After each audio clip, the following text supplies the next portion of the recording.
Estúdio CBN.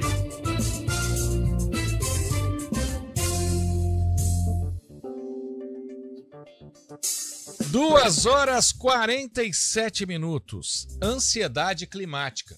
A gente vive com muitas ansiedades, né? E a climática é mais uma.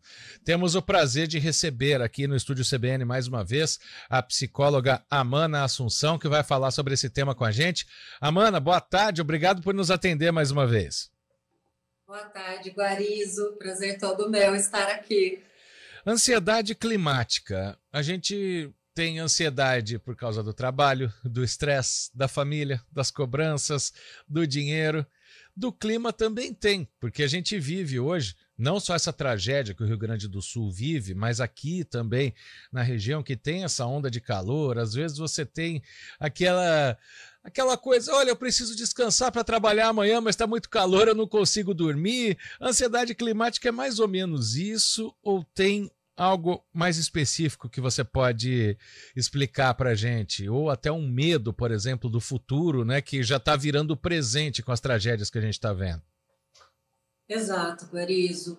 A ansiedade climática ela tem mais a ver com esse medo de um problema não possível de ser solucionado da condição climática e com consequências futuras, né? É uma ansiedade, uma angústia do que está por vir, do que já estamos vivendo, do que ainda podemos viver no âmbito pessoal, das próximas gerações, para quem tem filhos. Ela está relacionada a esse temor, né? E isso é algo recente, porque a gente já fala de aquecimento global há muito tempo, né? A gente já viu algumas tragédias, mas parece que elas estão ficando mais recorrentes, né? Isso que está acontecendo no Rio Grande do Sul agora, a gente não viu numa proporção tão grande, mas aconteceu na Bahia há pouco tempo atrás. Aqui em Campinas a gente já viu também inundações aí com pessoas arrastadas, né?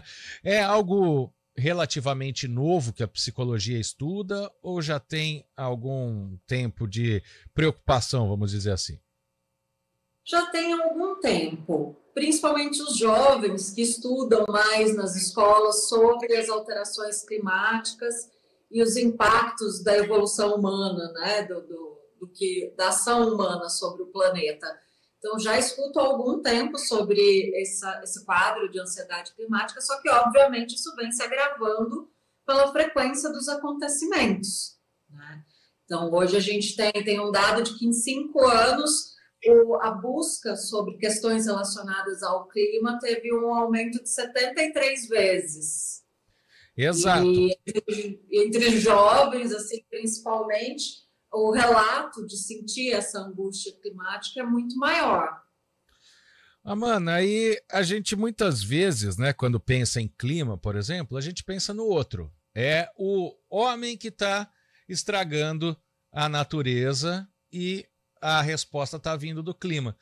E a gente, quando para pensar na nossa própria parte, né, o que nós podemos fazer, não só ficar ansioso, mas também trabalhar para que isso aconteça. Pode ser um jeito também de tratar essa ansiedade?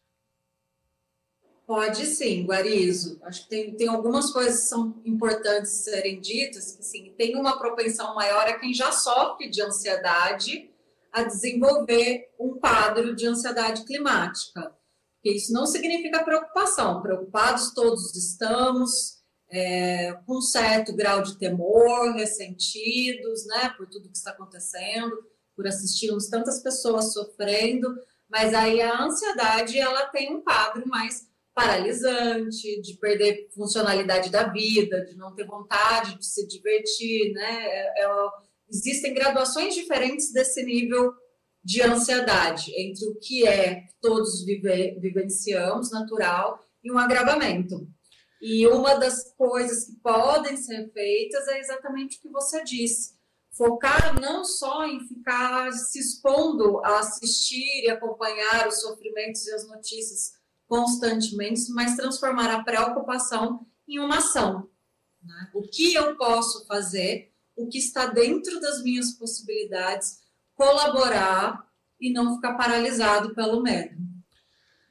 E a gente, quando fala de ansiedade, né, existem vários tipos de tratamento, né? Claro que primeiro você ter o acompanhamento de um psicólogo, né? Você fazer uma terapia. Quando você vai para o psiquiatra, por exemplo, muitas vezes você tem algum tipo de remédio, né? E vamos falar do ansiolítico, que o próprio nome traz isso.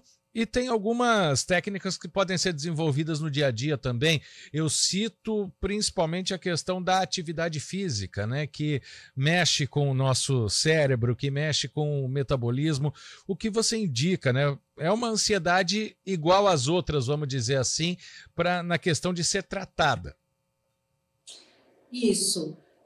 A ansiedade, a gente diz que quase todos nós somos ansiosos em algum grau, fez parte da nossa seleção natural, porque a ansiedade é um estado de alerta para prever perigo. Então, a gente tem uma descarga de cortisol e de adrenalina que causam, inclusive, sintomas físicos da ansiedade, né? Um pensamento acelerado, pupila dilatada, respiração ofegante, dor muscular, são reações adaptativas do sistema de luta e fuga.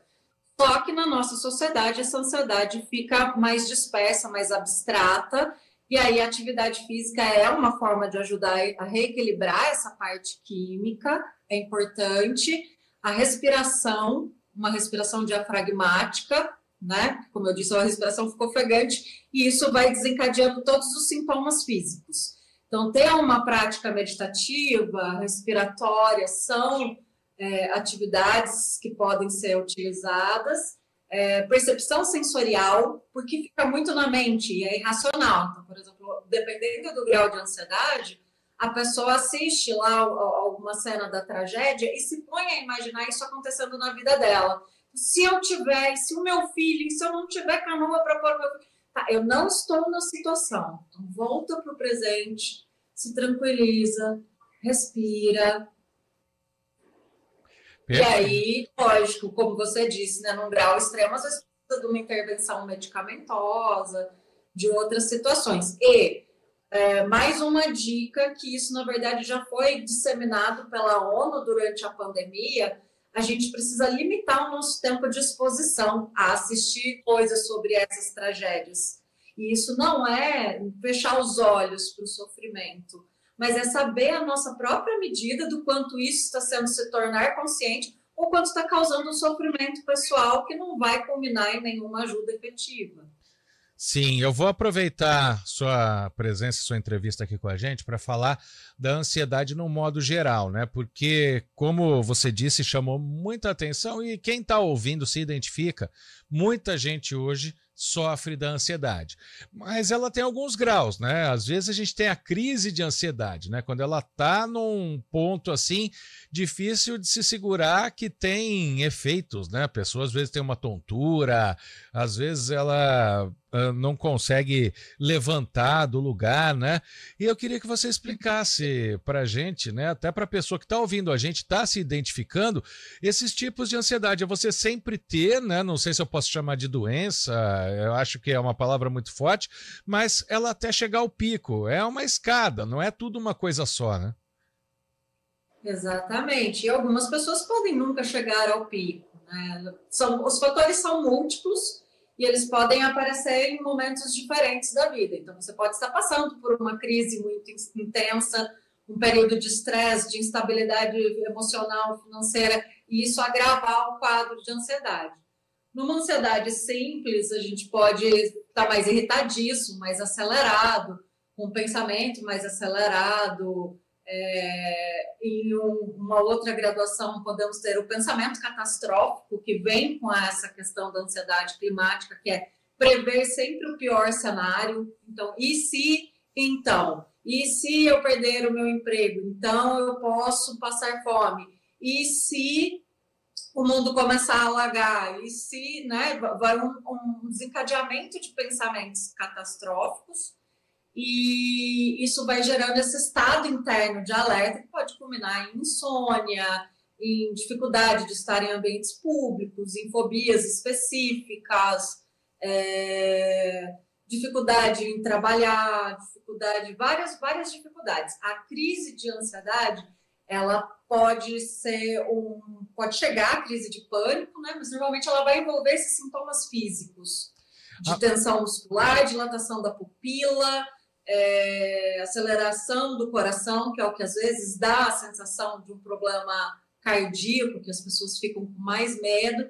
Elas têm intensidades diferentes, mas normalmente elas passam dentro de um período de tempo, né? Que é por isso que a pessoa entendeu o que está acontecendo com ela, porque senão o medo do que ela está acontecendo com ela aumenta a ansiedade e isso vai virando uma bola de neve, né? Aí é importante a psicoterapia, a psicoeducação, uma avaliação para entender o que está acontecendo. Me chamou muita atenção você falar da pessoa que sofre por antecipação. Isso tem tratamento, né?